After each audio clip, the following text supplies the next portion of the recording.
Hello and welcome everybody to our holding space webinar today. It's lovely to see you here live. As you know, this is being recorded and the edited version of this will be available to you and to others in the coming weeks. This is our 54th holding space, and this particular one is very special. It's about a play space that makes therapy online, engaging, effective, and fun. And I'm going to introduce our two co-hosts to you in just a moment. My name is Jacki Short. I'm the Director of Sydney Centre for Creative Change, and I'm really pleased to be running these free webinars that allow mental health practitioners to get more insight and knowledge into ways that they can better support themselves and others that they're living and working with. I'd also like to acknowledge the traditional custodians of the lands that I come to you from today, the Eora people of the Gadigal Nation, and pay our collective respects to Indigenous elders past, present, and emerging. Welcome one and all. Matt Cohen is the CEO of PlaySpace, and he has been driven and continues to be by over 20 years of personal experience in mental health. His passion is to make mental health care accessible to everyone by bridging the gap between virtual and traditional in-person therapy so that every session is engaging and effective. So I'd like to introduce and welcome Matt and Rose Moss, who's also going to be presenting with him today. Thanks, Matt and Rose, over to you. Thanks, Jacki. Hi, everybody. Very nice intro as well. I'll have us share our screen, make sure everyone can see, and then we'll get started. And so, as Jacki mentioned, our conversation today is going to be talking about how we can make online therapy engaging, effective, and fun. And really, it's about just the concept of virtual tools and digital tools across any care setting, and how we can lean into them and some of the benefits that at least we've seen through our approaches.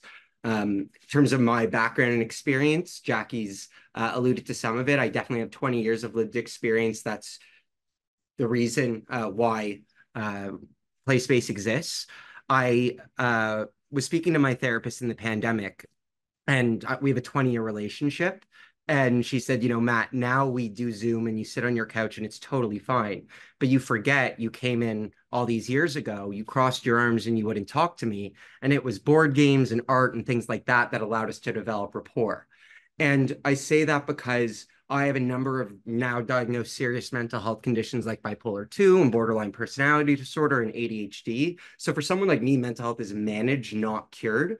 But what happened was I realized that if I was not for Sharon, that's my therapist, I wouldn't be in the place that I am today. And if now she's either going to see less people, not feel she could be effective with those people, or not see them all together, that's a big problem. And so I started looking for things and couldn't find anything. And that's really where PlaySpace came to be. And I should say professionally, I've been a bit of a digital health nerd, particularly digital mental health, in my entire career. I was part of the founding of what was the first digitally native therapy platform in Canada that ultimately became accessible through the government and employers and things of that nature, and was just as effective as in-person care. And so this is something that's really personal to me and why my therapist brought it and why I'm the person leading PlaySpace today.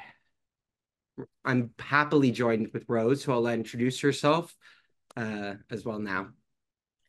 Yes, thank you, Matt. So I'm leading the customer success team here at PlaySpace. And what that basically means is I work day to day with clinicians and therapists to help incorporate PlaySpace specifically into their practice. I have a background doing this with other mental health technology companies as well. So I both recognize and empathize with the change management that is involved, what it takes to engage online, and everything that goes with that. I'm also in school. I'm actually officially halfway done my master's in clinical psychology. Hopefully one day to be a psychologist myself. So my intent is to complete the PsyD. So I hope to be on the other side of this webinar one day, just like all of you. Thanks, Matt. So before we get started into some of the things that we're interested in talking about, I think it's important to really understand everyone here and where you are today. And so I guess the first question is, are you currently doing virtual sessions? And I believe there's a poll now available to you to do that, or we're raising hands, actually. So I'll ask anyone that is doing virtual therapy today just to raise their hand so we can sort of see from show of hands. Okay. Okay, great. That's super helpful.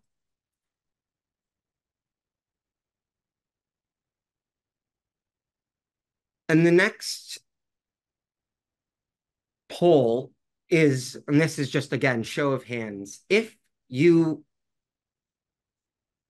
have any of these concerns in terms of using technology, whether it's in person with children or in virtual sessions, do any of these things resonate? And so again, just show of hands here, or start typing in the chat if there's any ones that particularly stand out as well, but certainly show of hands just to see if there's anything that relates to you here.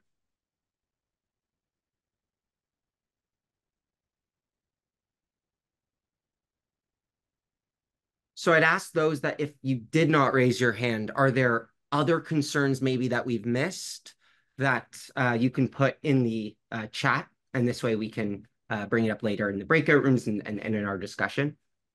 That'd be fantastic. These are the things that we have come across in dealing mostly with child and adolescent therapists. We are dealing with therapists that work with neurodivergent adults as well, and then just therapists that like to use different tools that we have to engage their patients. And so there is a bit of a bend towards that, but I just wanted to say that the way that we connect with each other's, it's changing, and it's reshaping how you all connect with clients. And there's a lot of anxiety and concern and expectation around adaptation, and how either feelings of being left behind or that, there's somehow something wrong in not adapting. And everyone's telling you what you need to do and suggesting different interventions. And we've also heard that people spend a lot of hours searching the internet and trying to find things and learn really about the stakeholders that you might employ in your practice, just as your regulatory body would in making a recommendation on what's best practice. And so I wanted to sort of just get it out of the way that that's not what this is about. We want to be able to support therapists in adapting technology to their practice and employing the tools maybe they already use, but in a digital format, tools they would like to use because they can either be administratively efficient, they could be more engaging, and so can make it more enjoyable for you and your patients. But I think that's a real, it's a real misconception with companies like us. My therapist can't sign into her email. I promise you she's not adopting 90% of these tools, but those 10% that she is using now mean a lot to her and have gone a long way. And she represents an incredible perspective for us to be able to make sure that we're able to meet therapists wherever they are on the spectrum of technology in their practice. And so when we think about what any technology needs to be, I think there's always a conception that it can be a hero and it can solve problems. We hear about tools that can make therapists more effective. I mean, I don't believe you guys are not effective. Certainly there's issues in certain contexts of being able to be effective, but that's not something, every day you go to bed thinking that you've done a terrible job. And so it's about really thinking about what are the things that are meaningful to you and how we can support you in that, such that you can serve your patients in the way that you want to. And just as in person, you get to be as dynamic and as flexible as you want or can be, a tool needs to be able to adapt to your needs as well. And that's where it's important to really only incorporate what makes sense and what feels right to you. Therapists have different approaches, both therapeutically, stylistically, and otherwise. I'm not going to talk about that. Rose can, you all can. That's not my thing. But the point is that whatever can be a benefit to you can be a benefit to you. And that's all it needs to be. And if there's nothing that's a benefit, then you wait for that to benefit you. But I think that it's important that there's an openness that exists in terms of leaning in, because it doesn't have to take over. I mean, Jacki was I was showing her my AI note-taking assistant that I've been using just for meetings, and I can promise you, you're not getting replaced anytime soon. And our whole concept when people talk about AI in the future and these types of things is that the only way those tools ever get into patients' hands is through therapists. So we have to work with therapists to ensure that they're able to get behind them in whatever ways they can, and they feel comfortable such that they can ever scale and meet patients' hands. And so we want to sort of promote the leaning into that. And that's really what we're about and why we're here. We have a different approach to most other companies. We do things a little bit differently. Our job is to translate your problems into products. We're not selling products to you that you should adopt that you're not otherwise using. And if you don't see something, we're going to highlight some things today, but if you don't see something that serves you, that's where we want to prove to you that, one, you're important and what you're doing matters, and that we are listening. And people often don't feel heard. And so we really want to give you the sort of head seat at the table. And if there's, whether it's a game, whether it's a worksheet, whether there's an activity, whether there's a challenge that you have, we want to be able to solve that. And we've done that with PlaySpace. But I should also mention that PlaySpace is a platform. Our mission is to be the trusted partner to therapists that are serving children, adolescents, and neurodivergent adults, and do so by and supporting them, making care more accessible and effective in situations they're not currently. And so for us, yes, the platform is central to our strategy, but I do just also want to say, whether it's hardware, whether it's geographic limitations, whether it's regulatory, whether it's business, whether it's marketing, there's so many aspects where we have such a dynamic team, and therapists have lots of questions maybe where they're not experts in, and we want to be that partner. But to the extent that we can actually deliver and add to PlaySpace, we'll definitely take that opportunity. And so what is PlaySpace? PlaySpace is what we call a suite of tools. It's kind of what we've adopted as the playroom. And so we started off just creating a playroom for virtual contexts, but we quickly learned that there were many other applications for this, both in person, both in terms of content creation and what have you. And so we realized that if all these tools are disparate, that's a lot of signing in and passwords to remember. And so we thought, these really do need to come together, and we need to make it easier for therapists and, really do the work to make it as dynamic as it can be and as customizable and configurable. So we have a bit of a video here that we'll give you a bit of a feel for it, and I'll have Rose take over and talk a bit more about it.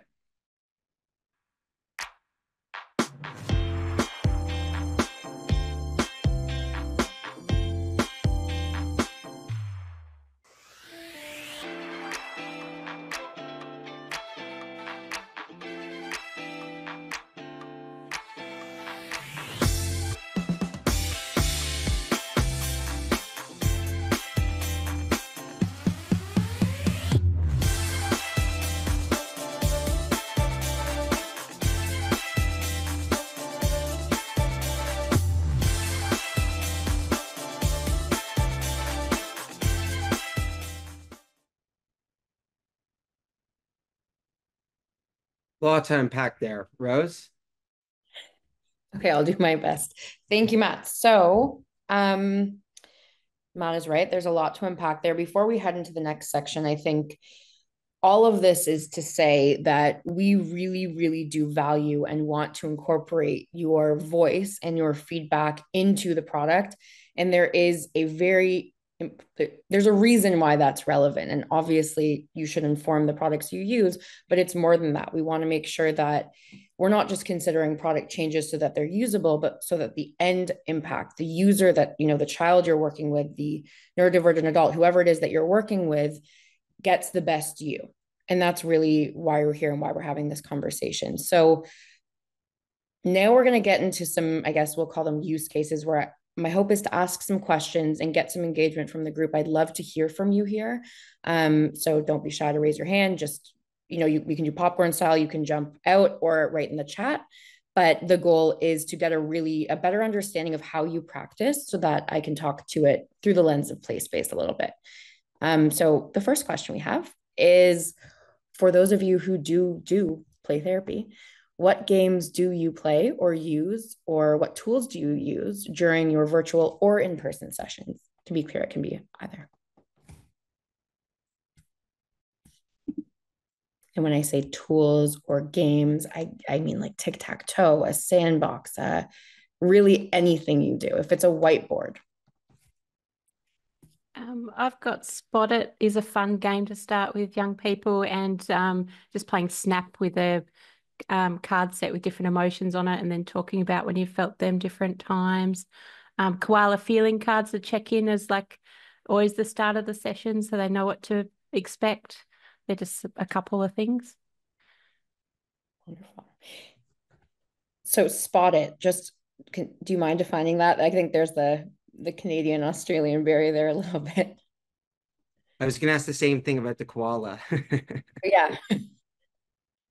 What is the game, or just a brief summary, a high level overview?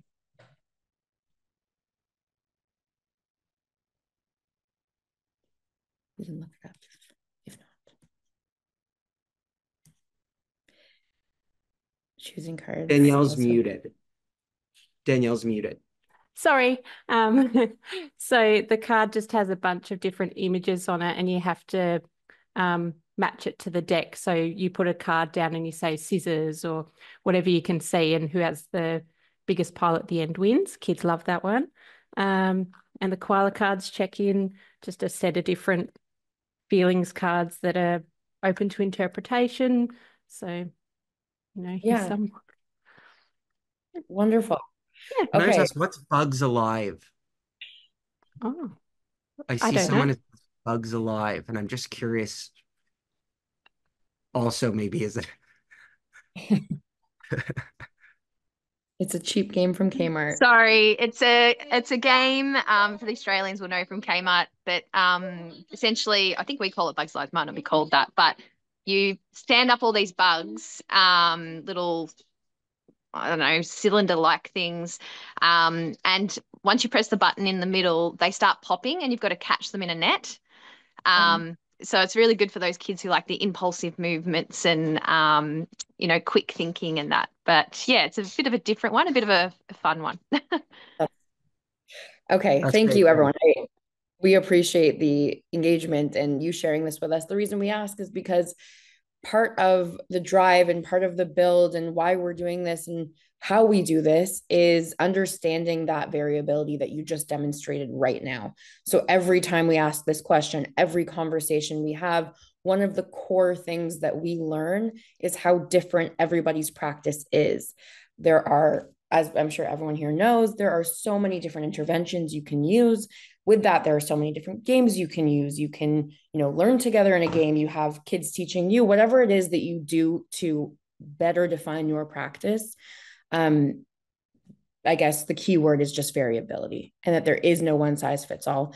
And what do you do with that, right? Like how do you manage something like that in a technology platform where you're going online? You want to feel that there is a sense of control, but within that, it's sort of, you don't want to also spend 2 days looking through different interventions and trying to download them all and all of that. So we had this quote from one of our clinicians who this really resonated with us, and it speaks to what you've all mentioned right now, which is all the different interventions. When I started doing virtual therapy, I couldn't use the same tools I had in office, and it was a challenge. It was a challenge to look for tools that were as effective. I'm seeing dance, movement, music, so expressive forms of therapeutics, all of that works in within this. And if we just go to the next slide, one of the ways that we speak to this, or one of the ways we talk about this, is customization within our tool. So when we think about a tool like PlaySpace, and Diana, if you want to click, perfect. So we're just going to walk us through. I'm not going to talk exactly to what it's doing, but basically what we're seeing on the screen right now is customization. We're seeing the ability to create a space that is just yours, that you can, it can be client specific. So if you want a certain client for, let's say, Matt's room, and you're going to use this every time, you can do that. You can add pictures to make this a little bit more personal and a little bit more comfortable for you and for your client. You're both going to be engaging in here. In addition to this, we're going to, be able to add colors. We're going to be able to make it fun. We're going to, gear it to adults, gear it to children, whatever it is that you need to do, all in the context of making this a space that you feel comfortable engaging in with still having control over what is inside the space. So managing the room activities that you're looking at now. What this allows you to do is, we have so many options. There's lots of single player games. We just heard of many that you've mentioned right now.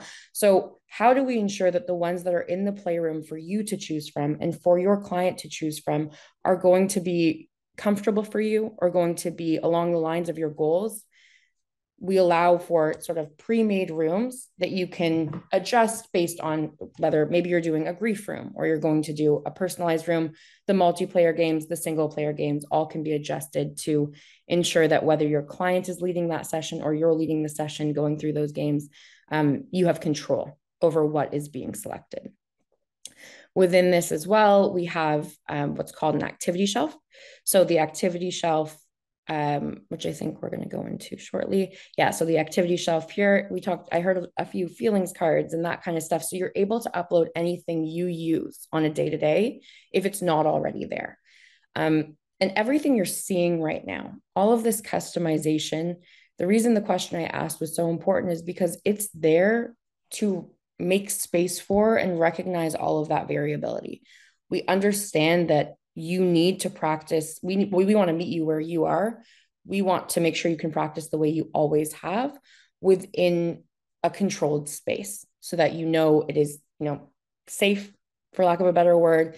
If a client is navigating through the playroom, which is an option, so if it's sort of a non-directive play and the client is navigating and selecting the games, you know what's there, you know what the options are, and you can sort of work together. And I like to leave a second for any questions before we move on to the next one. So if there are any, please feel free to raise a hand or put them in the chat. Did I miss any? None? Okay. Good. Good. Okay. So we have another question for you now.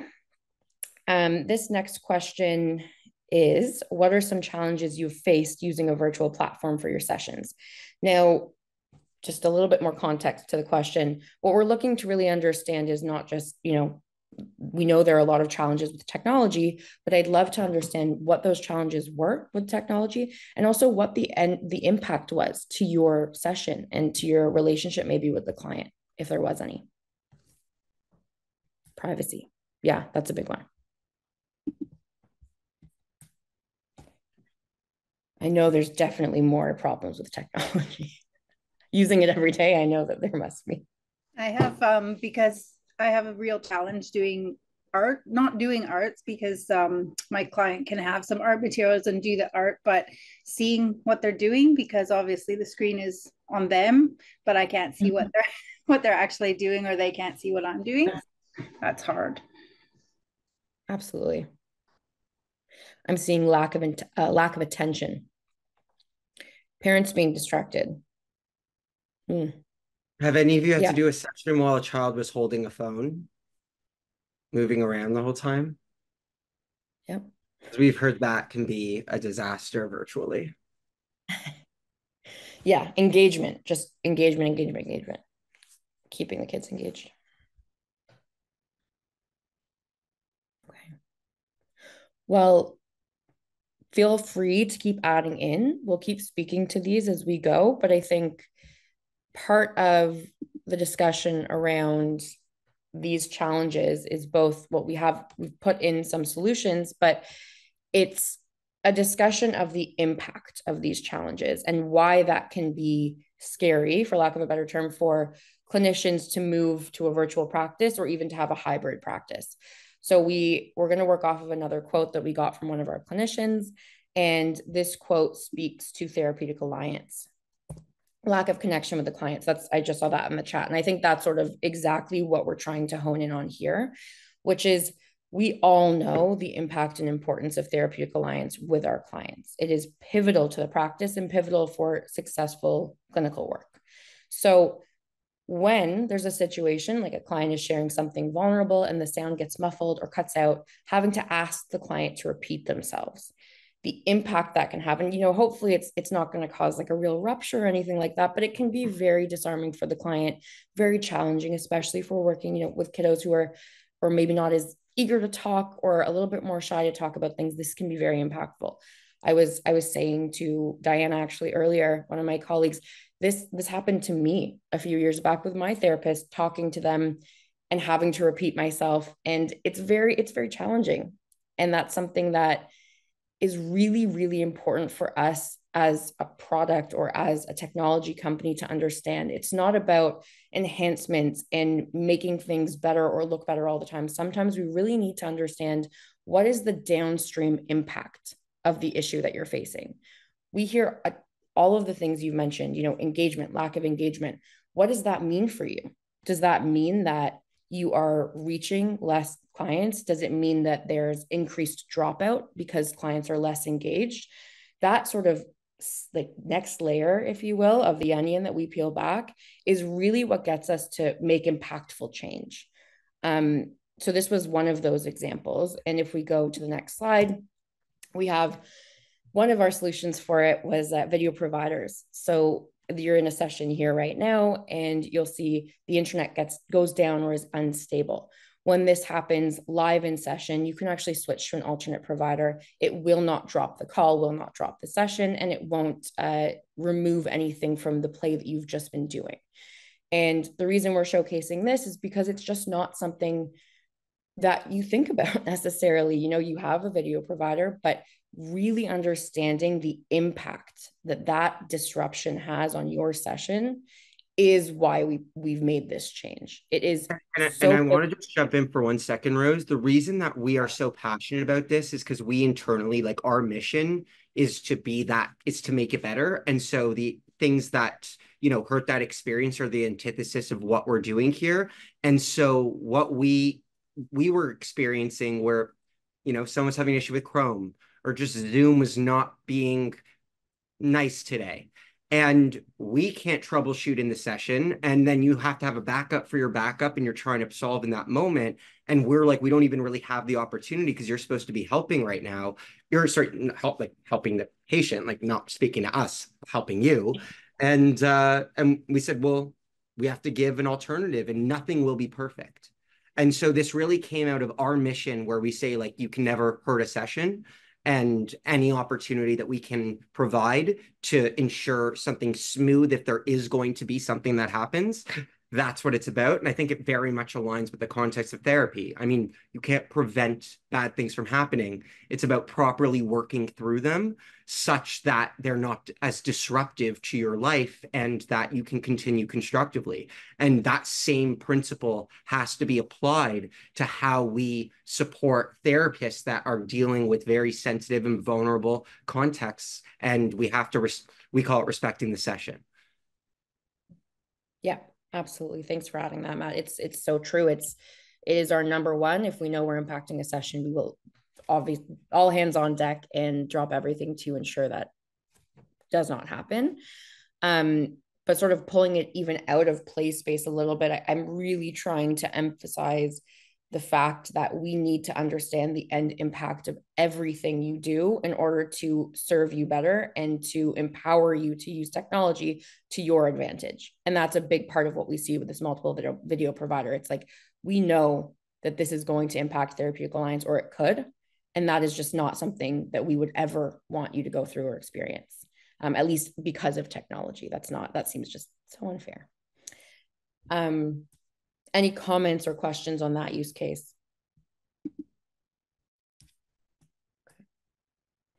Feel free to write in the chat as always. All right, so our next question. How many of you on the call have used a pen and paper in session? I'm sure everybody. In session online, yeah, quite a lot. If you don't mind, I'd love to hear an example. Are we talking worksheets? Are we drawing? What kind of stuff are we doing? For my clients, it's often mutual drawing or following step by steps or mindful drawing, a variety of things. Yeah. Yeah. Lots. Yeah. Poems, keywords, poems. Okay. Joanna, is that a hand up to because you'd like to add, or is that a hand up just saying that you do these things? I think maybe hand up. Okay. If you do, feel free to just hop in. Okay. So moving on to our use case for this one, charts and drawings. Yeah. Keep adding them. It's helpful. It helps us inform how we speak to it. So this was another one that really, really resonated with us.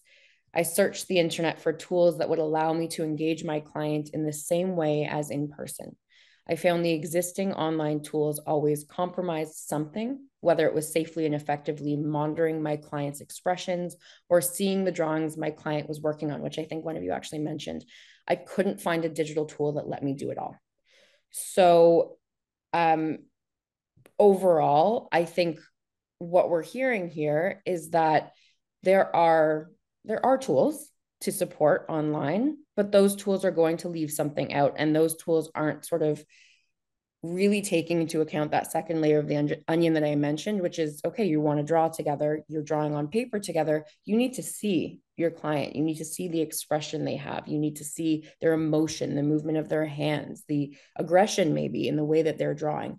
All of those things are so pivotal and so important to the therapeutic process.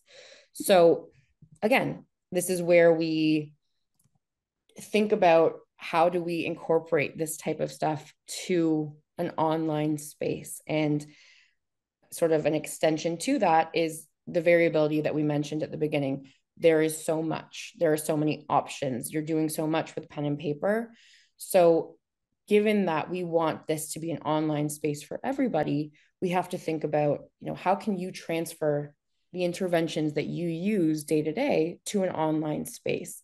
And how can this be atheoretical in nature so that anybody can use it?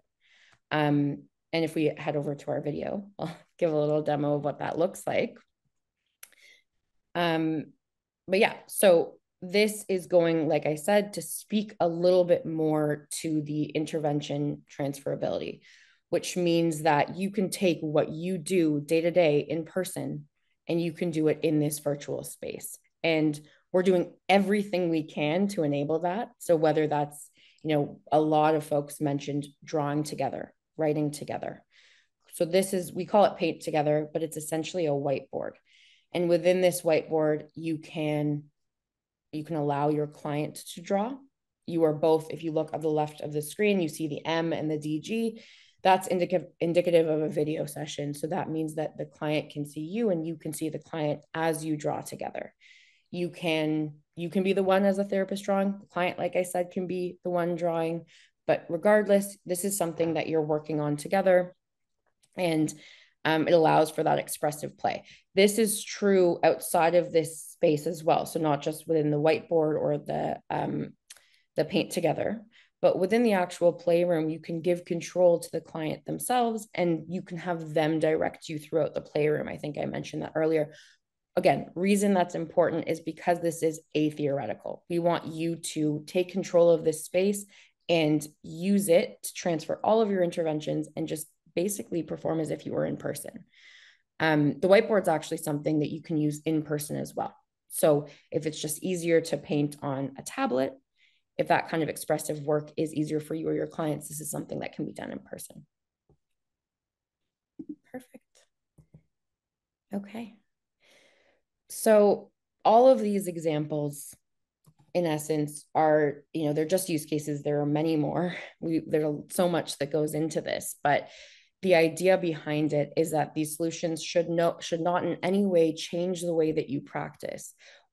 Our hope is to give you tools that you can continue to practice the way you want.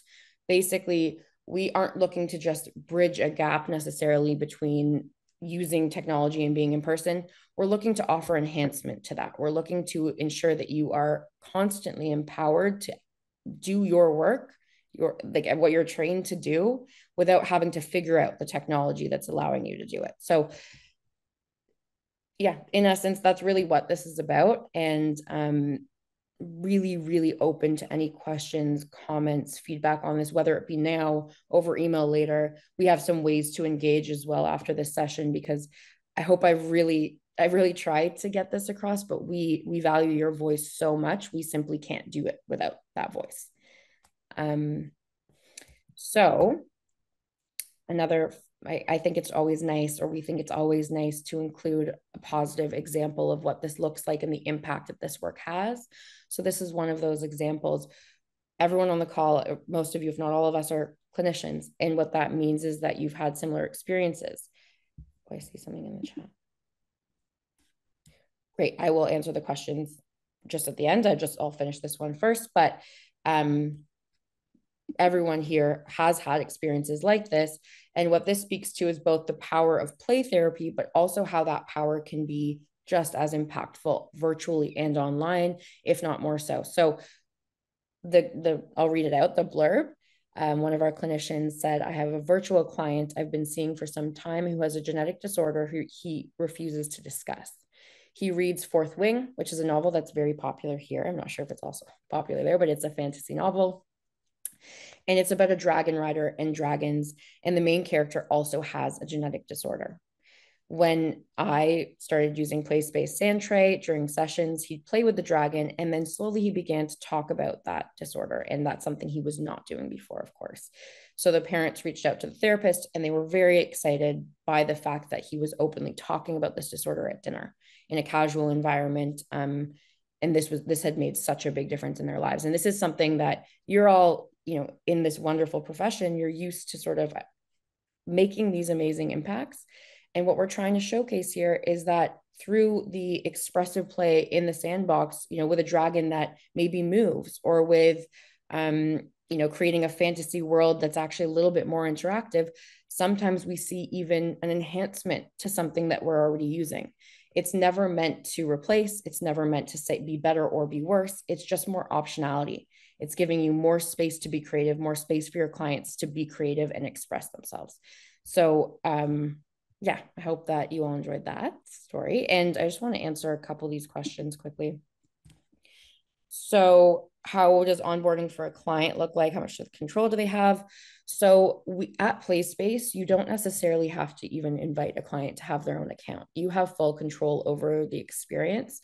If you'd like them to have an account, they're welcome to do that. But basically, you're going to send out a link to them. It's a personalized link. They can use it every single time, and they can just join you in the playroom.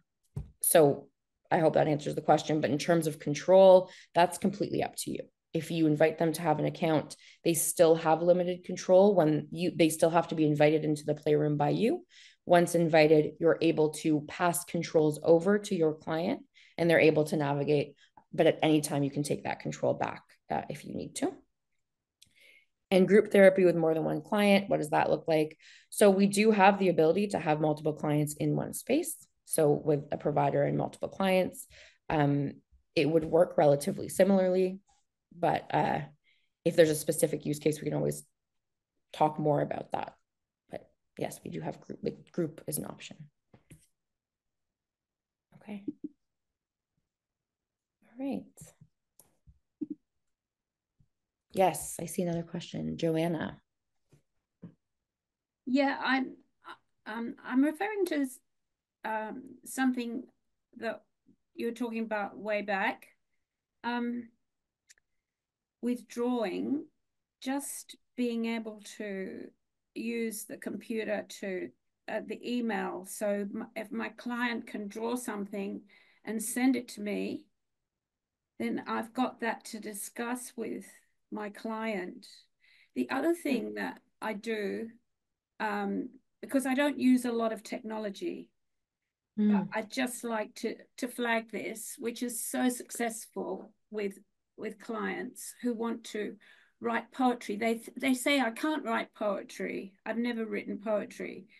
But they speak, I say, just speak a poem that comes into your mind.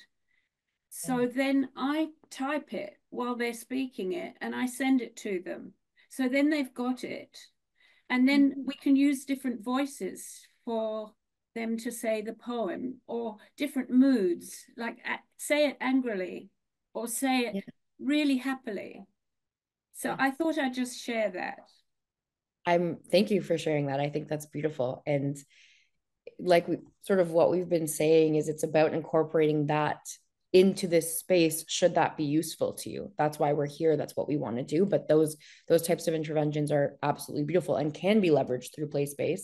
But just thank you. It's really helpful to. I just want to speak to the first point that you made on being able to, send something like that first piece, and being able to draw together and do art and things of that and being able to send it. One thing that we heard was that our sand tray was being used a lot in person because, well, this is in a post-COVID world, they're not the cleanest things and they can be quite limiting.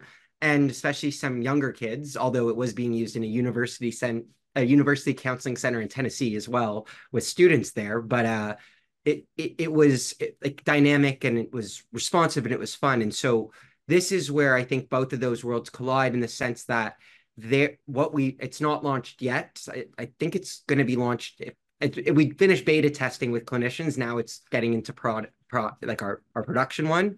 But essentially, you can take a picture of a creation you've made, or you can upload a picture of something from your computer or an image you like, and it will convert it into a 3D object that you can then use in our sand tray and dollhouse. So if you're in person and you want to save something you've created and then add it to that sand tray so you can actually save from session to session or continue with that. Or let's say you're working remotely and or you're working together and you want to upload something that maybe isn't there, or you want to work through something, that's a way to do it. And then you can actually save things within your sand tray, and that you can also download the complete sand tray. You can send that to them as a still as well. And so it is something in just one piece there that is quite interesting. And it's also why we also allow anything from that activity shelf to be downloaded. So anything that you're working on in the session together, you can download, and as well as saving it to your notes and your forms and charts. But that is another piece. So that's just one way that we're trying to incorporate that concept, but it is something that is very top of mind because we've been hearing a lot of different types of experiences like that. Absolutely. Yeah. All right. So before I get into other ways we can engage, and to Matt's point, continue to inform how we build and how we create so that it better matches your styles. This just speaks to some of the sentiments that we've been hearing and sort of a reframe into an opportunity so that we can work together to use technology and leverage technology, or you can leverage it to help enhance your practice or help empower you instead of the other way around. So the idea, I won't go through all of them, but one of the ones that really speaks to me is feeling that you need to change the way you practice to do online therapy. Just simply isn't the case. We're here right now and saying that we want to meet you where you are. And these digital tools will allow you to practice the same way online as you do in person, or you're able to even leverage them in person to enhance your practice and to expand the creative options that you have. So, whether it be writing poems together with your client and using our AI storybook to create, visual images to go along, or expressing in that way, it's just, there's so much optionality here. And then the idea that there is a lot of change afoot, and there's a lot of concern and anxiety that surrounds that change. That tends to be the current sentiment. That's something I hear almost every day. There's so much change coming. One really important word, and I know I said variability was important, but this is a very important word too, and that's control. So feeling that you have that control to figure out what goes where within the session is something that, again, PlaySpace is allowing you to do that. So yes, change is afoot, but that doesn't mean you can't use it to your advantage. And there are opportunities to do that. So to close us off, I'll talk through how to get involved and what next steps are. And I'm happy to answer any questions. I know Jacki will be sending out an email as well with some of this information. So if you miss it right now, don't worry, you will be able to have access to it again.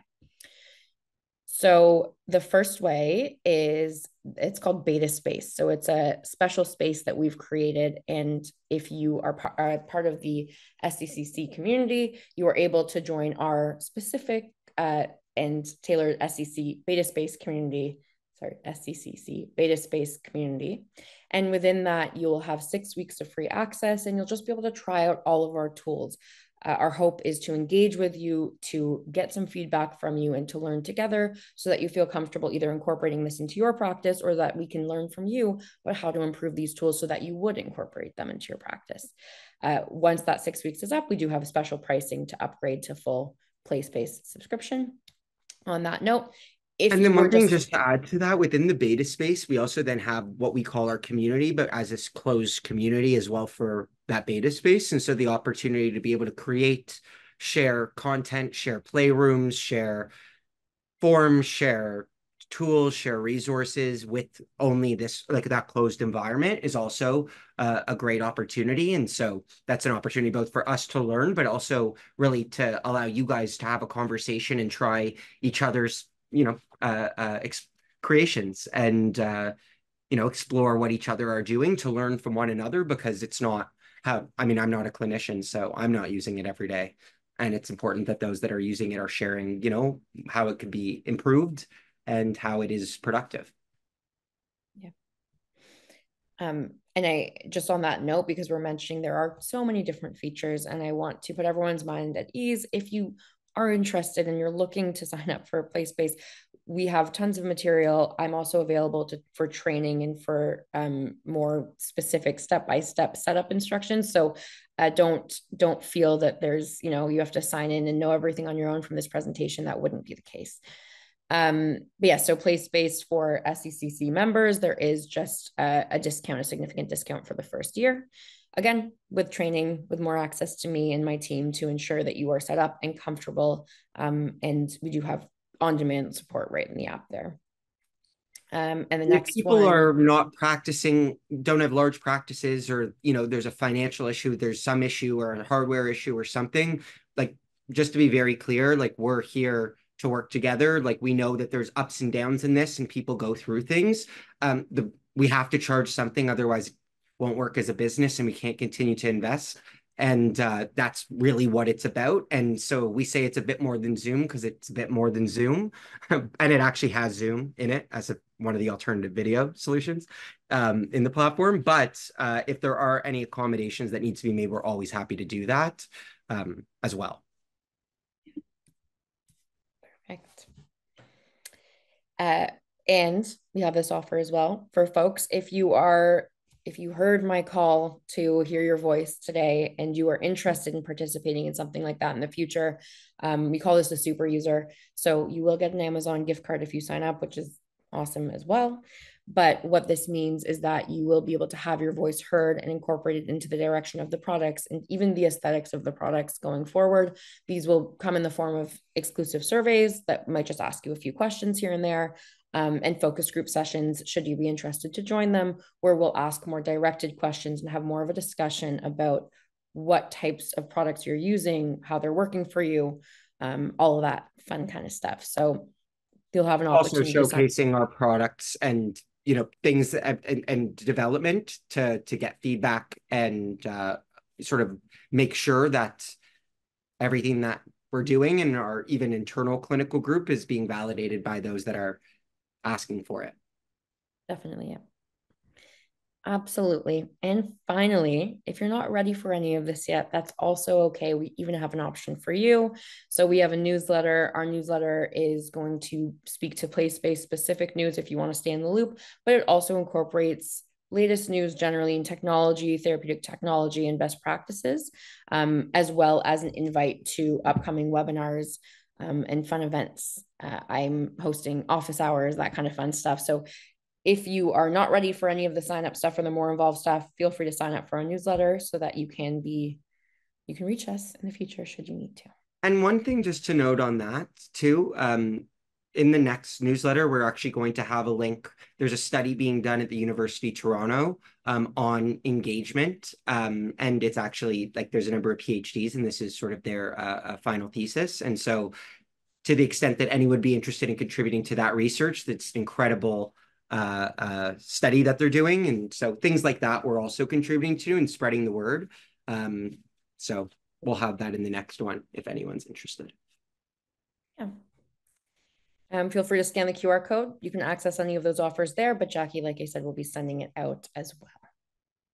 And Diana has put it in the chat too. Thank you, Rose. Thank you, everyone. Thank you, Rose. Thank you, Matt, for that informative presentation about what PlaySpace is and how you might want to get involved and take advantage of these free opportunities to have a play with it and have an experience with it and get support with practicing how you can work online in more engaging, interactive and fun ways for your child and adolescent and even adult clients. We're going to hear a little bit more from Rose and Matt after we have a breakout room. So if you want to maybe stop sharing there, Diana, if that's okay, and Francie is going to put people in a breakout room for just 10 minutes with 2 or 3 others to be able to answer these 2 questions. What did you learn today that may be useful for you in your clinical practice? And do you have any further questions for either Rose or Matt about online counselling, or particularly about this product that they've developed? So we're going to come back after 10 minutes and give you a chance to reflect, to ask questions, and then I've got a free webinar to give away. So a $60 webinar will be somebody's here who remains, and we'll also give you the link to be able to make your PD certificate after you've done a short quiz. Welcome back from the breakout rooms. Everyone will be back all together in just over half a minute. But while we are waiting for people to come back, Priya or Benita, is there anything you'd like to reflect on from your conversation? I think Benita and I were both kind of talking about, you know, how we would both feel using this platform for younger children. And so, you know, I guess, you know, when they're kind of in a mid-creative flow and how we would, I guess, re-engage them in a discussion or, you know, in a conversation, I would feel it would be quite challenging online, you know, because you don't really want to disrupt that creative flow. And it's a lot easier to, I guess, engage them when you're together in a face-to-face platform as opposed to online. So how that would kind of work if we were using this platform in that space. Yeah, I think Benita and I were both kind of in agreement that we would probably both feel more comfortable using this for, you know, slightly older children, like 10-year-old plus, perhaps, depending on, I guess, their interests. Yeah, great reflections. Thanks, Maria. Yeah. Any other reflections that came out of your conversations there with your breakout room partners, or any questions that you have? You can feel free to either pop them in the chat or give us a wave. Katie, thank you. Let me just put my hand down, sorry. Yeah, we just talked about, I guess, being new to the online space, and I'm quite a new graduate as well. And so having this option to, I guess, reduce barriers for children, for my case, children in play therapy, to access services, but having an appealing platform or a space that might appeal to parents as well, to feel a bit more comfortable and a bit more secure in engaging in that online environment. But I had a similar reflection. So we only just rejoined after that last comment there, but around the age and the appropriateness for different ages, and still having a physical space or playroom to engage with as supplementary to that online environment. Because, you know, with some of my clients, it might be still that we'll get a magic wand out and we still put our fairy wings on, and we still engage in a playful manner through the screen. And it's not always engaged in that digital tool as such. So it's having that flexibility, I guess, to dip in and out of that, which is appealing. Yeah. Great reflections. Thank you, Katie. I think I saw a question here from Chantel and Nicole. Is there a way to pay as you need rather than a subscription? And are there any specific tools or games within the app for grief and loss? I was just typing a response, and Matt, feel free to jump in, but we offer month-to-month subscription, so not necessarily by the year. And then like Matt said, earlier, we're trying to, of course, make this work for you. So if there is specific need to pause for a month, if there's a vacation, if there's just, low adoption for a month, we can certainly look to pause a subscription during the course of it. But I will say we've been asked about volume-based payments. That's just something that we don't personally agree with. Like, we don't want to disincentivize, even though it's helpful in that way because it can help on the other side. We certainly don't want to penalize anyone for using the platform and or doing more work. And so we want more of the expectation of that expense and the certainty of that, more so than anything else. And so we don't do variable-based payments, just to be clear on that in general. But as Rose said, we can always discount it, and it's month to month, if not annually. In terms of the group. Okay. As for the grief-specific games and tools within the app, so we do have, like we said, on our activity shelf, you can upload any documents or any worksheets you're already using to that space, and then you can interactively use them with your client in the session. We do also have within our dollhouse and within our sand tray, we have grief-specific items that you can use and play with in those creative spaces. So within sand tray, dollhouse, and the paint together as well. Also, I just want to say our storybook tools. So we actually they're called child life specialists here in Ontario. And in many cases, like most of what they do is grief counseling. And so our storybook tool is used in those contexts a lot. And in many cases, they're using a story they've used that worked, and they're just now using it again. But in many cases, they're actually creating specific stories and content related to the patient and that use case, which has been very helpful, because then there's also ways to, and it's not just a story, you can then edit it and have, a card, emotion cards within that and other pieces within that, and then create a lot within it that you can actually work on and then take away. So that's been something. But I also just wanted to say that most of what we started with it was more general tools, and whether they be general art tools rather than a specific art game, whether it be different types of games, if you will, and many different examples of, let's say, single player games, multiplayer games, things that are just generally anything could be applied to, so to speak. That's what we started with. Now what's happening is we've been speaking to therapists that are working with children with autism. We've been dealing with therapists that are doing occupational therapy or speech, and saying that we don't have what we need to be effective in most of those contexts as well. And are there specific things for me? And so that are more clinical and focused in nature. And so this is where not only do we partner with therapists that are experts or that have knowledge that in a particular area, like you guys, to be able to learn what you might be doing specifically. We're also partnered in many cases with various hospitals and or other academic institutions, where they in many cases have tested a lot and built a lot of IP, but they struggle to actually scale it, commercialize it, and get it in therapists' hands. And so we actually are partnered with two of the leading pediatric hospitals in Canada, and now we partner with one in the States. And so we're actually taking some of their IP across a number of these use cases and implementing it into the platform. But there's always a lead time between an idea to the time that it's actually released in beta testing, to the time that it's then reviewed and then deployed within our paid product, because our view is we shouldn't wait until it's in the paid product to be able to get feedback and to learn from those, because we're not the user.